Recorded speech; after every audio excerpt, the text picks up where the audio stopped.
Graça e paz, meu irmão, gratidão damos a Deus pelo dia que se inicia e pela oportunidade, já que nos foi dada, de abrirmos os olhos, termos os nossos batimentos cardíacos estabilizados, temperatura e pressão regulares, capacidade de se levantar, tomar seu banho, fazer as suas atividades matinais, ler a palavra do Senhor, sentar aqui e preparar o nosso devocional. Então, a gente já começa o dia com uma dádiva linda das nossas vidas.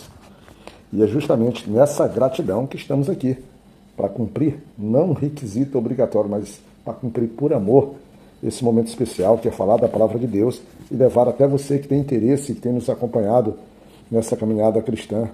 Sempre, sempre, sempre a gente tem um propósito de dizer o seguinte: olha, por mais simples que seja a nossa mensagem, né, a gente espera verdadeiramente que alguém seja alcançado, que seja motivado, que a verdade que nós trazemos em relação ao Senhor, a verdade das Escrituras, o motive a buscar a conhecer mais sobre o Senhor.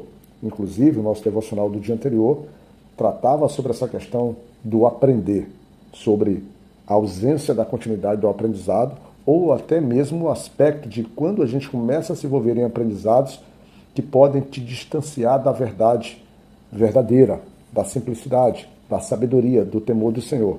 Ou seja, o nosso devocional de ontem abordou aspectos diversos sobre o aprender.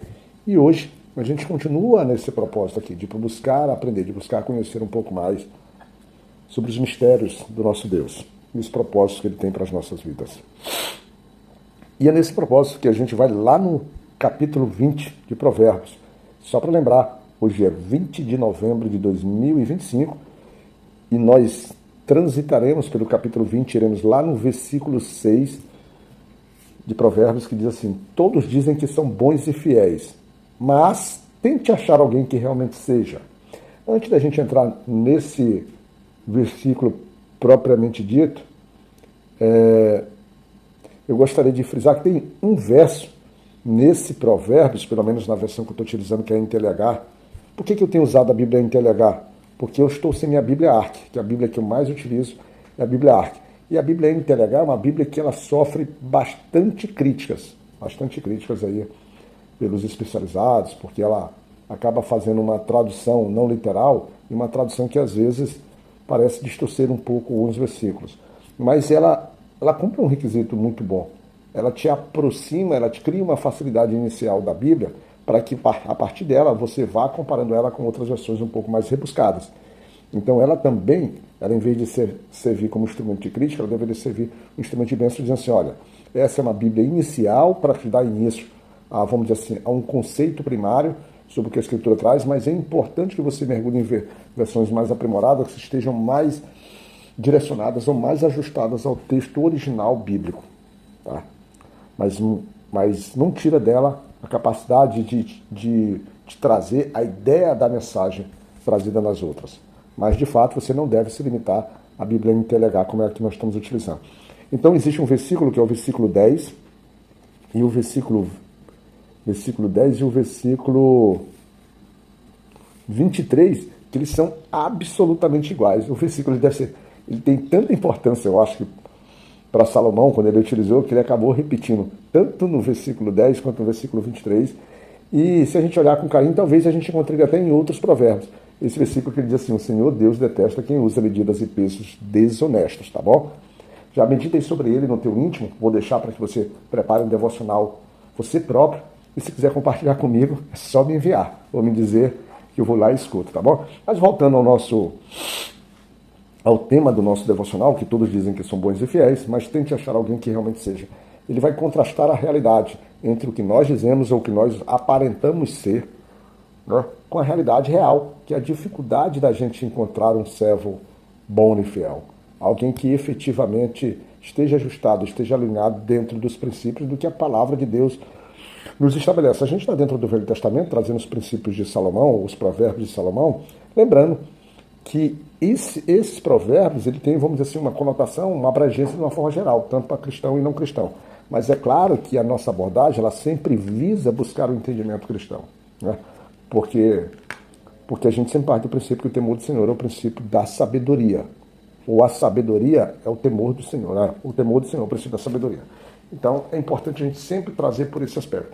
E aí, biblicamente falando, esse verso ou esse versículo, ele encontra justificativas, porque na nossa vida prática nós temos uma grande dificuldade, a gente tem uma grande resistência em confiar nas pessoas, porque a Bíblia tem versículos que dizem que maldito é o homem que confia em outro homem, tem versículo que claramente diz, e isso a gente acaba aplicando de uma maneira às vezes até distorcida, porque o propósito de um versículo desse nos leva, ou no propósito ou interpretação errônea do versículo desse, nos leva a olhar para todos com uma desconfiança e com uma possibilidade de a gente até se relacionar, desconfiar, que seja do nosso pai, a todos que estão ao nosso redor, dos nossos pastores, dos nossos irmãos. É claro que a precaução, porque a natureza humana leva a erros, ela precisa ser tomada e todas as ações, todas as medidas, vamos dizer assim, todas as obras que nos são apresentadas, elas devem ser vislumbradas, elas devem ser entendidas, elas devem ser analisadas sobre a ótica da vontade do Senhor, do projeto do Senhor, não só para a vida daquela pessoa, daquelas pessoas que se envolvem ali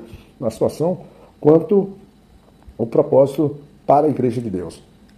Eu tenho muito característica as pessoas que andam buscando milagres, andam buscando profecias, que os irmãos chegam assim, irmão, tem uma palavra de Deus para você. E quem sou eu para dizer que a palavra que ela tenha a dizer não seja uma palavra de fato e revelação? Quem sou eu?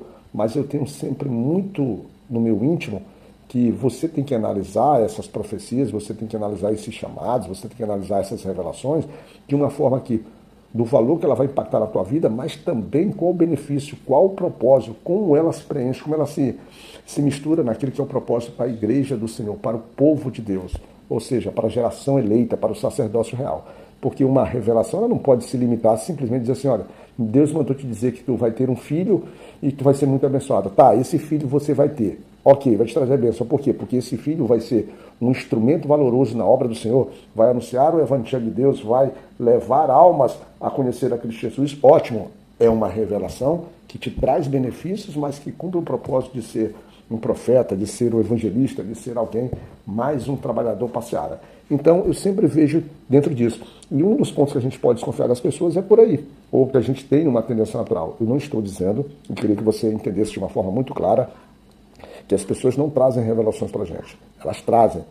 E eu estou dizendo que você deve analisá-las de acordo com a palavra do Senhor e principalmente dentro do conjunto do que é o resultado dela para a tua vida e dela para a vida da igreja, para a vida da obra do Senhor aqui na nossa presença. Mas voltando ao ponto principal, que entre a capacidade da gente dizer que é bom, o interesse da gente dizer que é bom e de fato nós sermos bons, quando a gente vai lá no livro de Romanos capítulo 3, né? Capítulo 3 e o famoso versículo 10, nós estaremos. Por que um versículo desse, ele se sustenta com tanta tranquilidade? Num versículo desse, nós temos o seguinte, diz assim, na versão que eu tenho assim, como diz as Escrituras Sagradas, não há uma só pessoa que faça o que é certo. Em outras versões, vão dizer que não há ninguém bom, ninguém que agrade a Deus, ninguém que tenha juízo. Então, já de fato, a própria Escritura fala isso porque ele se apodera vamos dizer assim, da teologia ou da doutrina, da depravação total do ser humano, do pecado enraizado. Nós já nascemos, vamos dizer assim, mutilados, sujos, nós já nascemos sem a capacidade de produzir algo bom. A gente já tem isso. Quando a gente também vai nesse mesmo conceito, nesse mesmo capítulo, nesse mesmo livro, lá no versículo 23, ele diz assim, que é Romanos 3:20, 3:20, eu tinha anotado 3:20, mas na verdade é o 3:23, tem uma confirmação porque ele diz assim, todos os pecados estão afastados da presença gloriosa de Deus. Em outras versões diz, todos os pecados destituídos estão da presença de Deus. Então há uma necessidade desse homem que se diz bom, ele ser ligado a Deus pelo próprio Deus. Porque o ato dele natural, ele não tem força para isso. Ele nem sabe o que é bondade. Ele não sabe nem que ele tem essa necessidade. É algo interessante. Então, nós temos. Mas o interessante, se a gente fosse parar, quando ele diz em todos, ele está dizendo de uma forma natural. Mas em contrapartida, nós encontramos dentro do relato bíblico pessoas que se aproximam vamos dizer assim, da possibilidade de dar um ressignificado a um versículo desse. Quando você vai, por exemplo, na história de José, né, que é tida lá no livro de Gênesis, eu acho que é uma das maiores histórias que tem na Bíblia, você vai ver que ele, diferentemente do que nós estamos dizendo aqui, essencialmente, não que ele não fosse pecador, mas a gente vai ver que ele, nas suas ações, nos seus propósitos, a sua mente, como se estabelecia, de alguma forma ele procurava se libertar de um conceito desse aqui, mostrando que há uma possibilidade real de você, vamos dizer assim, se encontrar numa posição diferente. Por quê? Mas a gente consegue chegar a isso porque muito do que José fazia seguia, por exemplo, uma expressão que você vê lá, que vai se repetindo na história de José. Quando você vai lá no capítulo 39, versículo 23, numa das partes lá, ele vai dizer assim, ó, pois o Senhor estava com ele e o abençoava em tudo o que fazia. Ou seja, José, de alguma forma, que seria a forma do próprio Deus, tê-lo encontrado, tê-lo separado, já está trabalhando em cima dele, as suas decisões, as suas ações, refletir aquilo que a gente diz que é um ato de bondade, um ato de generosidade, um ato de justiça. José, e quando a gente vai lá para ser mais exato, no versículo 2, ele diz assim, o Senhor Deus estava com José, ele morava na casa do seu dono e ia muito bem em tudo. É tão verdadeiro que quando nas provações de José, e um exemplo das provações muito claro que ele teve foi como é o nome? A sedução da mulher de Potifar sobre ele, é a postura que ele tomou em relação, mostrando uma fidelidade, mostrando o caso da própria fidelidade. Procure um fiel, José se mostrar fiel. A situação, a provação se fazia presente, era real, era tentadora, mas ele, dentro da fidelidade que ele tinha no Senhor, ele resistiu. E faz interessante a gente frisar a resposta de José diante da cobiça da mulher de Potifar sobre aquele belo jovem. Lá no versículo 8 desse capítulo 39, ele diz assim, ó, ele recusou dizendo assim, escute, o meu dono não precisa se preocupar com nada nesta casa, ele é o meu dono, pois eu estou aqui. Ele me pôs como responsável por tudo que eu tenho. Nesta casa, eu mando tanto quanto ele. Aqui eu posso ter o que quiser, menos a senhora, pois é mulher dele. Sendo assim, como poderia eu fazer uma coisa tão imoral e pecar contra Deus? Observa a resposta de José. Ele mostra a fidelidade do seu dono, ele mostra o respeito, ele mostra o quanto ele é tratado de forma respeitosa, a autoridade que ele tem sobre a casa, dizendo que ele pode mandar tanto quanto o próprio dono, e no final ele fecha. Ele diz assim, e como eu poderia praticar, mesmo que eu quisesse praticar um ato desse, como eu poderia fazer isso, que isso representaria um pecado contra o meu Deus? Ou seja, José ele acaba confrontando com aquilo que está em Romanos, mas confrontando dizendo assim, é possível quando Deus nos encontra, porque lembra que Deus estava com José em tudo, né? Então, nesse momento, Deus se fazia presente, que se fosse só José, ele estaria na condição dita ali por Romanos. E é maravilha. E um outro exemplo também de alguém que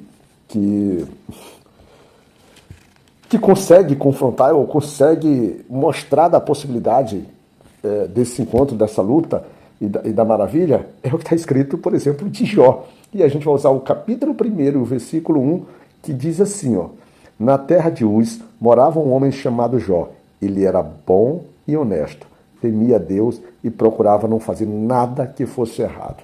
Jó era alguém verdadeiramente que tinha também, era imbuído pelo Senhor, era cuidado pelo Senhor, para que pudesse, mesmo que não houvesse uma compreensão de Jó plena, total sobre isso, sobre a ação. Mas, contrário a isso,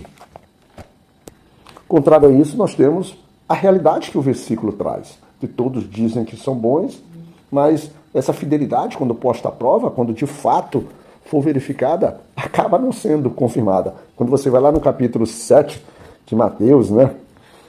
De Mateus, ele diz assim lá no versículo 21, não é toda pessoa que me chama de Senhor, Senhor, que entra lá no reino dos céus, mas somente quem faz a vontade do meu Pai que está no céu. Uma pessoa boa é uma pessoa que faz a vontade de Deus.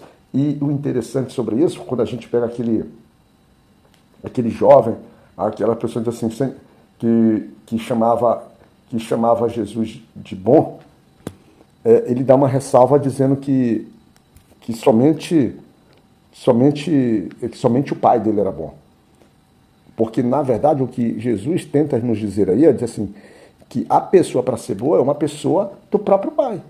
Ela tem que ter as características do pai, ela tem que ter as virtudes que o pai nos ensina, ela tem que ter ali o fruto que o Espírito Santo nos estimula ali em Gálatas capítulo 5, 22.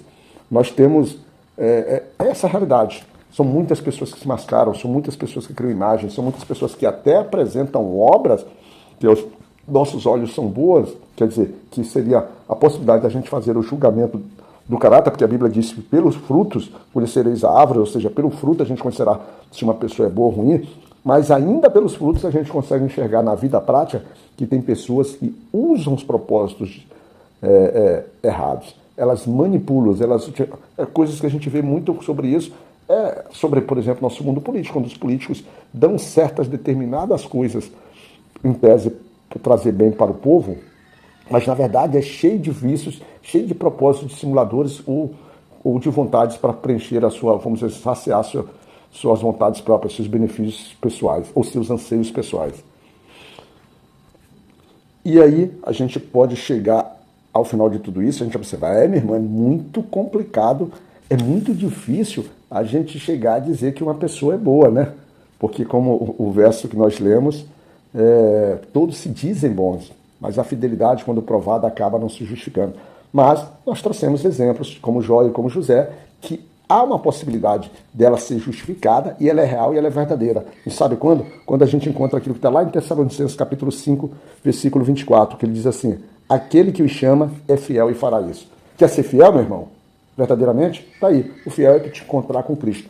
É Ele que te dá a possibilidade de ser fiel. Porque é Ele, quando a gente analisa esse versículo, é Ele que diz um pouquinho antes, que diz que Ele vai fazer com que vocês sejam completamente dedicados a Ele. E nessa dedicação, quando Ele trabalhar em você, aí o que vai acontecer? Ele vai conservar você, o espírito, a alma e o corpo de vocês livres de toda mancha, ou seja, livres do pecado, ou seja, transformando você em um ser corruptível para alguém incorruptível diante do Senhor. Quer ser fiel, te encontra verdadeiramente em Cristo. E para te encontrar verdadeiramente em Cristo, tu tem que converter o teu caminho, te aceitar da tua condição de pecador e aceitar Jesus Cristo como teu Salvador. Que tal tu fazer isso agora? Vai deixar para amanhã? Sei não, tu corre um grande risco se perder a oportunidade de hoje. E eu espero não ter o teu sangue nas minhas mãos, porque a oportunidade de você encontrar a tua salvação, ela está sendo dada. A oportunidade é Cristo. E através dessa mensagem, mais uma vez, Ele está te despertando para isso. Agora, se você continuar se recusando, meu amado irmão, aí nem mesmo Cristo poderá fazer nada por ti, né? Se você continuar dessa forma. Que Deus possa nos proteger, Senhor, e que o teu amor possa nos cobrir, e que a tua esperança e que a oportunidade ainda seja renovada para aqueles que teimam na sua obstinação de te recusar. E que o Senhor nos cuide.